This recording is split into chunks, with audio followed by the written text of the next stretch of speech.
The movie opens with a terrifying scene of a woman drenched in blood. She is swinging herself with the help of a chain while sobbing. Moments later, she pulls herself up and commits the unthinkable. As she breathes her last, a strange device falls out of her hand. The movie then shifts to a woman named Ella Patel, who is seen attending her friend Sean's baby shower. However, she seems to be unable to find her place within the circle of friends, as everyone is talking about pregnancy and babies. Gross. Ella is a local celebrity architect who has been happily married to Aiden Patel for 10 years. Despite being in her late 30s, Ella does not want to have any children, as she does not want to go through the tough stages of pregnancy. While at the party, her friends ask her when she is going to have children, to which Ella says that she is very happy with her current life. Hearing this, her friends wonder how one can be happy without children. At home, Aiden wants to raise their family as well, but despite this, he is supportive of Ella's decision because he does not want to force her like everyone else does. One day, on the urging of her husband, Ella visits a doctor named Dr. Weber to get tested for breast cancer. This is because her mother died at the same age because of it. It is supposed to be just a regular checkup, but the doctor seems a little too concerned about Ella's decision to not conceive. She suggests that Ella's biological clock is unlike most women, and that with the right medication and treatment, her opinion about childbirth might change. The doctor then talks about a clinic, which is testing out a new hormone drug intended to fix the biological clock of women. She asks if Ella wants to give it a try, but the latter declines, citing her busy schedule. Nevertheless, Dr. Weber provides her with her contact information, asking Ella to reach out if she has a change of heart. Later that evening, Aiden and Ella are visited by her father Joseph for dinner. While dining, Joseph brings up the subject of pregnancy. Everyone in this world is obsessed with pregnancy, much to Ella's already mounting frustration. Indirectly, he expresses his desire for a grandchild to carry on their lineage. He further pressures her, pointing out that she's a Jewish descendant of Holocaust survivors. Apart from her friends and father's pressure, Ella's social media is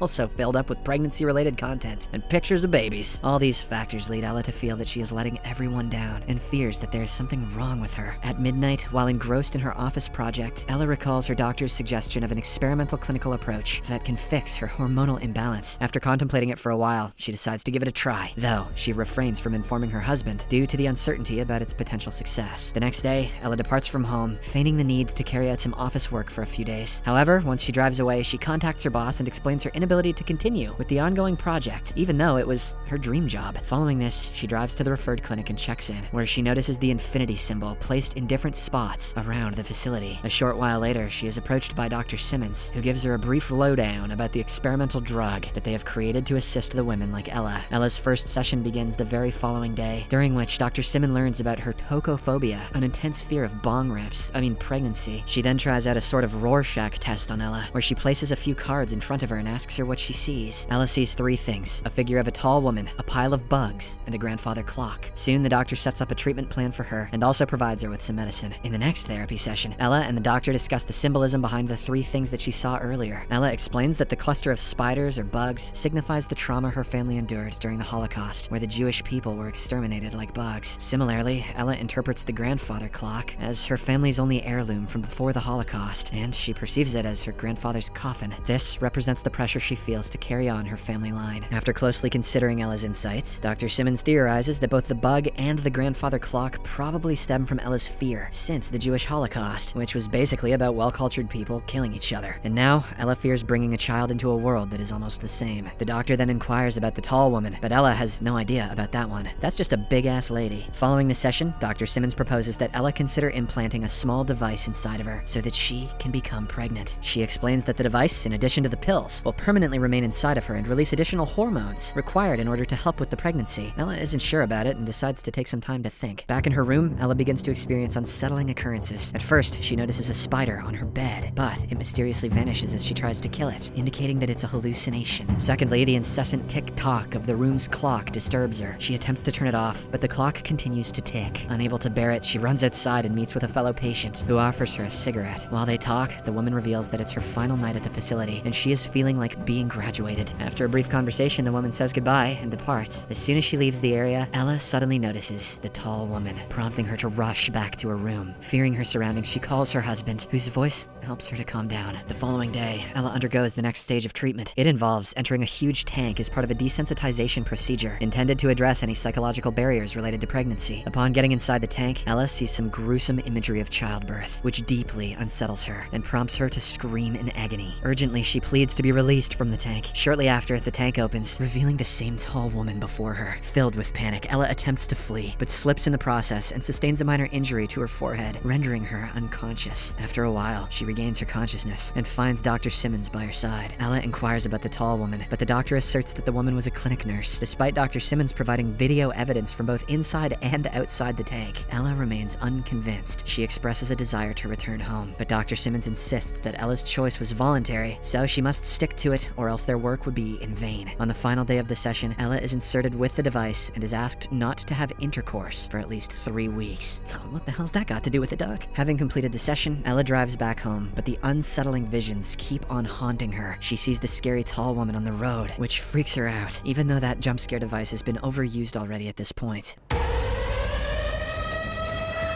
After a while of driving, Ella finally returns home, but she doesn't appear to be the same person as before. Aiden notices this change and inquires about it, but Ella just pretends to be tired due to the long drive. Apart from all this, Ella develops an unexpected craving for eggs, and she gulps them down without any hesitation, even more than Gaston. As the days pass by, Ella's health starts to deteriorate, as she often gets hallucinations. The scene then changes to her birthday, and we see Ella and Aiden host a gathering with friends, including Sean. Since Ella is a great architect, Sean wants her to install a beautiful nursery in her room for her upcoming baby. Stop talking about babies, you NPC, says Ella. During the birthday celebration, Ella continuously stares at Sean's pregnant belly and asks for permission to touch it. When the latter agrees, she places her head against the belly, surprising everyone. This impresses everyone, as Ella is interacting with a baby for the very first time in her life. But then, something very weird happens. Ella hallucinates a large spider on Sean's belly, and as a result, she asks her to stay still. Ella then grabs a book and almost hits her friend's pregnant belly, but she is soon stopped by another friend and Aiden, preventing the potential harm. In the following scene, Ella heads to the hardware store to purchase paints for her friend's nursery installation. During her time there, she struggles to distinguish between different colors, indicating that she is going colorblind. Just then, she receives a call from Dr. Simmons, who inquires if she is having any side effects. Despite all the ongoing mental disturbances, Ella falsely claims that everything is alright. After the call, she proceeds to Sean's place to start her work. Sadly, she is unable to focus, as the persistent hallucinations and distressing tank video continue to plague her thoughts. Later in the evening, Ella and Aiden pay a visit to Ella's father, and together they go through old family pictures. At this very moment, they stumble upon a hidden picture of Ella's grandmother, who happens to be the same tall woman she keeps having visions of. Here we learn that Ella's fear comes from generational trauma, and she doesn't wish to pass it on. Ella, who is really disturbed by the picture, as well as the ticking sound of the grandfather clock, decides to leave. Upon arriving home, she realizes that she left her pills at Sean's place. Despite the late hour, she rushes to retrieve them. This is when Sean discovers that Ella has ruined her room by painting horrific figures on it. Just then, her water breaks, and she goes into labor. Ella becomes so fascinated by this that she sweeps the water from the floor and smears it on her face. Oh yes,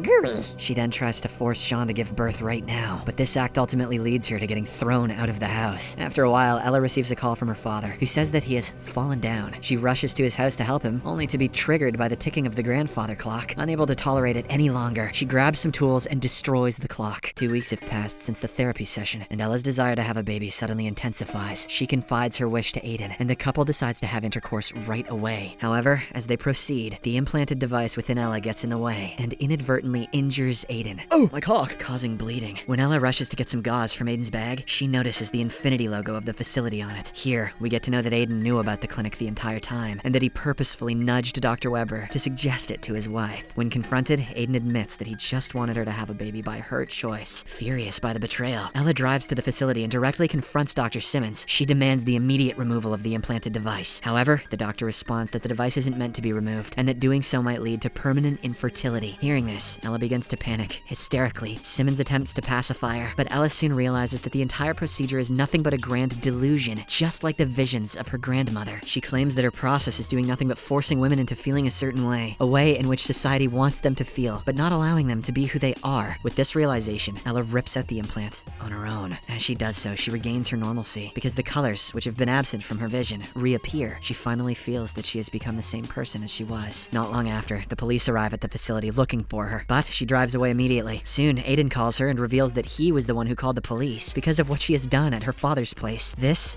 is when Ella retraces the moment that she was destroying the grandfather clock. In reality, because of the influence of the drugs, she actually killed her father instead of the clock. In her defense, it's an easy mistake to make. Devastated by this harsh reality, Ella pulls over on the side of a cliff road. She exits her vehicle and surrenders herself to the police. The cops handcuff her and are about to escort her away, but Ella suddenly makes a run and jumps off the cliff in a final tragic act. The scene at the start of the movie also depicts a woman who had been implanted with the same device. Her life was destroyed by the hallucinations, so she ended it all, just like Ella.